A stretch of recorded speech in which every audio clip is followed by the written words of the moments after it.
dos partes de un material se mantienen a temperaturas diferentes, la energía se transfiere por colisiones moleculares de la más alta a la más baja temperatura.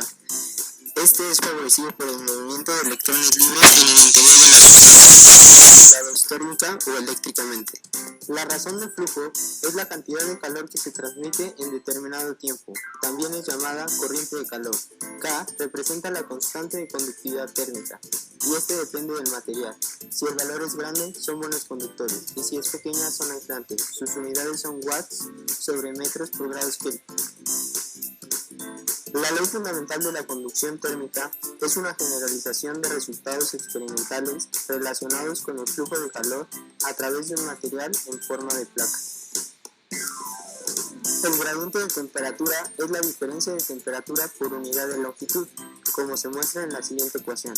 Un conductor es un material que conduce el calor de manera eficiente y rápida, es decir, tiene alta conductividad térmica, como lo son el oro y el cobre. Un aislante térmico es un material que tiene alta resistencia térmica. Establece una barrera al paso del calor entre dos medios, impidiendo que entre o salga calor del sistema, como lo son la madera y el cartón. Metodología. Identifique la dirección del flujo de calor. N siempre se medirá en esta dirección y A siempre es perpendicular a ella. En el flujo de calor estacionario, el mismo calor debe pasar por ambos materiales en sucesión, así que la corriente de calor H debe ser la misma en ambos. Si hay dos caminos de flujo de calor paralelos y fluye calor por ambos, la H total es la suma de H1 más H2 para los dos caminos. Es vital usar unidades coherentes. Calcular las pérdidas de calor de un metro de una tubería no aislada con diámetro de 1, 150 milímetros y de 2, de 165 milímetros. Tenía el aire libre cuando por el interior de esta corre agua con una temperatura media de 90 grados Celsius y la temperatura ambiente de menos 15 grados Celsius. El coeficiente de conductividad térmica del material del tubo es igual a 50 watts sobre el metro grado centígrado.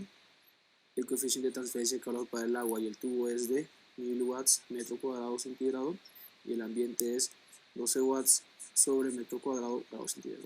Determinar también la temperatura en la superficie interior y exterior del tubo. Continuando un poco con los problemas de conducción, tenemos este problema, el cual, como podemos observar, tiene una característica significativa. Debemos de calcular el calor perdido a través de un cilindro hueco y para eso vamos a necesitar ciertas fórmulas las cuales deben estar previamente conocidas. En primer lugar, tenemos la ecuación de flujo de calor, la cual debe ser utilizada dado que se tienen tres resistencias térmicas, la del agua en contacto con el sólido, la pared interior con el exterior y la de la tubería con el ambiente. La ecuación define la diferencia entre la temperatura inicial y final, dividido entre la suma de las resistencias térmicas. En el caso de las resistencias de las paredes, al tratarse de una tubería hueca, debe ser utilizada la ley de Fourier, la cual nos indica que el calor cedido es igual a la diferencia de temperaturas de la parte más interna hasta la parte más externa. Posteriormente, realizando la integral al diferencial de temperatura respecto del radio, como se sabe, las variables de tipo radio irán del lado izquierdo y del lado derecho el diferencial de temperatura. Se realiza la integración de cada parte, dando como resultado, a continuación se despeja la Q, sabiendo que, y por lo tanto, la temperatura 1, que es la del interior, la tenemos a 90 grados centígrados, menos los menos 15 grados de la temperatura ambiente. Todo esto dividido entre las resistencias térmicas, las cuales son 1 entre constante de conducción en la interfaz líquido-sólido por el área más la resistencia de las paredes antes definidas, más la resistencia del sólido con el ambiente que es 1 entre constante de conducción en la interfaz sólido medio ambiente por el área de resistencia. Sustituyendo valores y resolviendo obtenemos un valor de Q, los cuales son lógicos de acuerdo a la longitud del tubo y su conductividad. En la sección 2 del problema nos piden encontrar la temperatura en el interior y exterior del tubo. Primero en la fórmula antes utilizada para la ley de Fourier utilizaremos en la diferencia de temperaturas la temperatura 1 y la temperatura 2 entre la resistencia térmica del líquido tubería. Como observamos en el diagrama, el cual por un despeje obtendremos temperatura 2, la cual sustituyendo valores, nos queda un valor de 88.63 grados centígrados, la cual será la temperatura interior. Siguiendo con el mismo método, en el delta de temperaturas pondremos ahora la diferencia entre la temperatura interior, que es la T2, y la exterior, la cual es la T3, dividida entre la resistencia de la tubería. Se realiza nuevamente el despeje y se sustituyen con los valores ya obtenidos. tendremos un valor de 88.4 grados centígrados, el cual es un par de valores lógicos en el cual no existe una diferencia grande en la variación de temperaturas. La pared compuesta de una planta congeladora está formada por una caja de corcho de 10 centímetros de espesor en el interior y una pared de concreto sólido de 14 centímetros de espesor en el exterior. La temperatura de la superficie interior del corcho es de menos 20 grados centígrados y la superficie exterior del concreto se encuentra a 24 grados centígrados. Inciso A.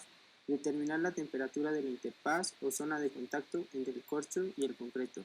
Inciso B. Calcule la razón de flujo de calor perdido en watts por metro cuadrado. Debido a que es un flujo estacionario, la razón de flujo de calor a través de la cubierta del corcho es igual a la razón de flujo de calor a través del concreto. Como las áreas son las mismas, podemos igualar las razones de flujo de calor por unidad de área, para la pared de corcho y para la pared de concreto. Con base en esta ecuación, podemos determinar la temperatura de zona de contacto y después utilizar el resultado para encontrar la razón de flujo de calor de cualquiera de las paredes, ya que las razones son iguales.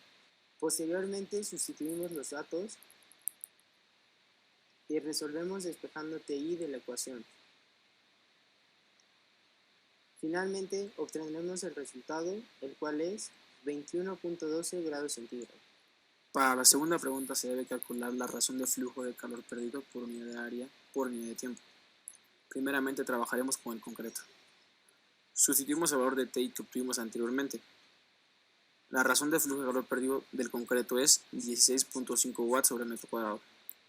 Posteriormente trabajaremos con el corcho planteando la siguiente ecuación. Sustituimos nuevamente el valor de TI y de K1. La razón de flujo de calor perdido del corcho es 16.4 watts sobre metro cuadrado. Es importante mencionar que las unidades de temperatura se calculan, debido a que no importa si está en Kelvin o en Celsius, la diferencia es la misma. Observamos que los intervalos de temperatura diferentes resultan principalmente la diferencia de la conductividad térmica de las paredes. Es lógico porque las relaciones de flujo de calor son semejantes. El valor de TI también porque está entre 0 grados centígrados y 24 grados centígrados, y es más semejante que se acerque a 24 porque el corcho es un buen aislante.